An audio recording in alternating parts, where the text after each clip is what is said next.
السلام علیکم جی۔ پاکستان کے اندر جو حالات چل رہے ہیں وہ بڑے غیر معمولی ہیں۔ اس وقت جو دھریک کے اندر، راولہ کوٹ کے اندر دھرنا جاری تھا، کل انہوں نے مارچ کیا، اور ابھی تک جو وہ کلیم کر رہے ہیں عوامی ایکشن کمیٹی کے لوگ، وہ تقریباً 35 سے 36 افراد کی ہلاکتوں کا وہ کلیم کر رہے ہیں۔ لیکن چونکہ وہاں پہ میڈیا کی ایکسیس نہیں ہے، وہاں پہ انٹرنیٹ کی ایکسیس نہیں ہے، تو آزاد ذریعوں سے آپ ان چیزوں کو کنفرم نہیں کر پاتے۔ ادھر آج جو میرپور تھا، گزشتہ روز جو میرپور کے اندر ہوا، براڈ ڈے لائٹ کے اندر، جس طرح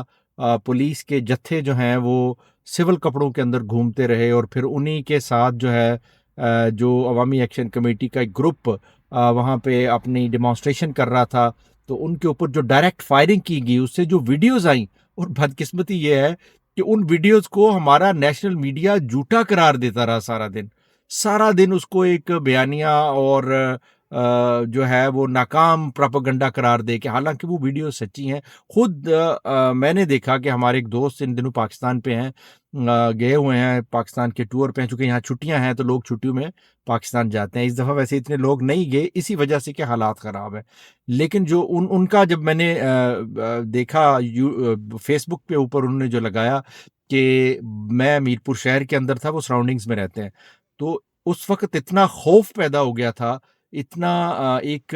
مطلب کہ ڈر کا ماحول تھا کہ پورے شہر کے اندر ایک دم جو ہے وہ سناٹا چھا گیا، سکتہ طاری ہو گیا، چونکہ میرپور ایک بڑا پرامن شہر ہے۔ میرپور کے اندر جو ہے وہ کبھی اس طرح کی ایکٹیویٹیز بہت کم دیکھنے کو آپ کو ملتی ہیں، اور جب بھی دیکھنے کو ملتی ہیں میرپور پورا سوگ کے اندر ڈوب جاتا ہے۔ تو انہوں نے کہا جی کہ میں نے بڑی مشکل سے اپنی فیملی کو وہاں سے نکالا۔ تو یہ حالات ہیں کہ وہاں پر براڈ ڈے لائٹ کے اندر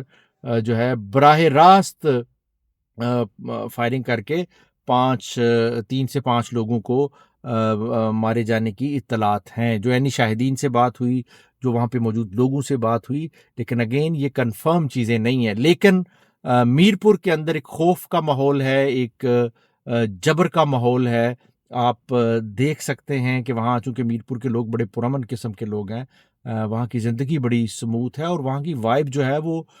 پاکستان کے دوسرے، خاص طور پہ پنجاب کے شہروں لاہور، پنڈی، اسلام آباد، ان سے ملتی جلتی ہے۔ لیٹ نائٹ تک دکانیں کھلی رہتی ہیں، لیکن وہاں پر جس انداز کے اندر یہ آپریشن کیا گیا وہ سب کے لیے ایک سکتے کا باعث تھا۔ انٹرنیشنل میڈیا نے بھی اس کو کاؤنٹ کیا، جیسے الجزیرہ نے اس کو جو ہے وہ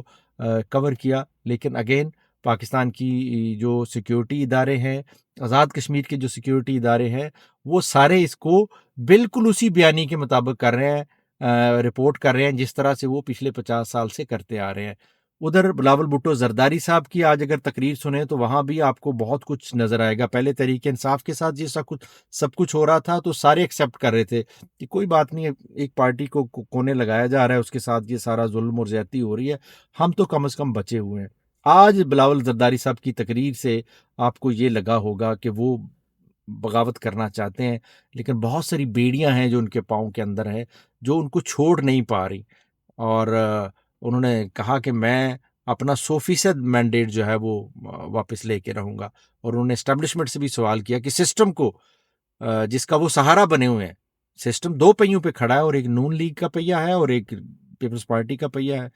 اب سسٹم کو انہوں نے سوال کیا ہے کہ اگر آپ نے ہر جگہ پہ نون لیگ کے ہی مفاد کو دیکھنا ہے تو پھر ہمیں تو بتا دیں، ہم کو اپنا رستہ اختیار کر لیں۔ آپ آصف علی زرداری صاحب کے بیٹے ہیں، آپ کبھی بھی رستہ اختیار نہیں کریں گے۔ آپ نے ایک ہی رستہ اختیار کیا ہوا ہے، اور اسی رستے پہ آپ نے چلنا ہے۔ وقتی طور پہ عوام کو جذباتی کرنا، اپنے کارکنان کو مطمئن کرنا، ووٹرز کو مطمئن کرنا بہت اچھی بات ہے، لیکن آپ کو بھی پتا ہے کہ آپ کی حدود و قیود کیا ہے۔ اگر آپ ایک سسٹم کے اندر نہیں رہنا چاہتے تو کیوں اس سسٹم کو آپ نے سہارا دیا ہوا ہے؟ آپ چھوڑیں، ہمت کریں، آئیں اور اپوزیشن کریں، لیکن آپ سب کو پتا ہے کہ یہ کبھی بھی نہیں چھوڑیں گے۔ لیکن جو ان کو اکیلا اکیلا کر کے ایسے جو ہے ان کو یاد دلایا جائے گا کہ کسی پارٹی کے اوپر پابندی لگانا، کسی سیاسی جماعت کو ایسے کونے لگانا اور اس کے کارکنان کے اوپر ظلم اور ستم کے پہاڑ توڑنا جو ہے وہ کتنا غلط ہے، اور اس کی درد جو ہے وہ اس پارٹی کے کارکنون کس حد تک محسوس کرتے ہیں، یہ درد آپ نے بھی تھوڑا سا محسوس کیا۔ وقت آنے پہ یہ درد آپ کو ستائے گا بھی، وقت آنے پہ یہ درد آپ کو رلائے گا بھی، لیکن تب شاید آپ کے پاس بھی ٹائم نہیں ہوگا۔ تو یہ پاکستان کی سیاست ہے۔ دو بڑے اہم واقعات کا انہوں نے کہا جی میں میر شاہ نواز بھٹو کا اور پھر انہوں نے مرتضیٰ بھٹو جو ہیں ان کا ذکر کیا کہ میں ان کا بھانجا ہوں۔ تو ہمدردیاں سمیٹیے بھائی، لیکن یہ جو عوام کو اب الو بنانا اور پاگل بنانا چھوڑ دیجئے۔ دوسرا، ہم پھر کہتے ہیں کہ آزاد کشمیر کے اندر مذاکرات ہی اس سارے معاملے کا واحد حل ہے، اور میں پھر کہتا ہوں کہ جو سیاسی پارٹیاں تماشا گیر بنی ہوئی ہیں ان سیاسی پارٹیوں کو میدان میں آنا چاہیے، اپنا رول پلے کرنا چاہیے۔ ملک رہے گا تو سیاست رہے گی، اگر ملک ہی نہ رہا تو پھر پیچھے کچھ نہیں بچے گا۔ اگر آپ نے لائن فالو کرنی ہے وہ تو آپ کر ہی رہے ہیں، اور انہوں نے بتا بھی دیا کہ ہماری لائن کیا ہے۔ آج میرپور کے اندر جو ہوا ہے، میں نے بہت پہلے کہا تھا کہ جو کچھ پاکستان کے اندر سیکیورٹی تبدیلیاں آ رہی ہیں ان کا کوئی مقصد ہے، ٹھیک ہے؟ چاہے وہ مرید کے ہو، وہ چاہے وہ نیفے میں گولیاں چل رہی ہیں، چاہے وہ مجرم پولیس سے بھاگ کے جو ہے اپنے ہی ساتھیوں کی فائرنگ سے ہلاک ہو رہے ہیں، یہ سارا ایک ایٹماسفیئر ہے۔ اب آپ کے پاس دو ہی طریقے ہیں، یا کھل کے سامنے آ جائیں یا پھر حکمت اور تدبیر کے ساتھ آگے بڑھیں، کیونکہ سسٹم نے بتا دیا ہے کہ وہ کیا کرنے والا ہے۔ وہ آپ کو سپیئر کرنے والا نہیں، وہ آپ کو معاف کرنے والا نہیں ہے۔ اب فیصلہ آپ نے کرنا ہے۔ جس طرح کے کشمیر کے حالات ہیں، کبھی ہم لال چوک کے اندر یہ سنا کرتے تھے، سری نگر کے لال چوک کے اندر، آج میرپور کے چوک شہیداں کے اندر جہاں ہزاروں لوگ دن کو جو ہے وہ شاپنگ کے لیے آتے ہیں، ساتھ میں کچہری ہے، پریس کلب ہے، سامنے ریسٹورنٹس ہیں، شاپنگ سینٹرز ہیں، وہاں اگر یہ اتنا ببانگ دہل پیغام دیا جا رہا ہے سیکیورٹی دانوں کی طرف سے، تو آپ یہ سمجھ جائیں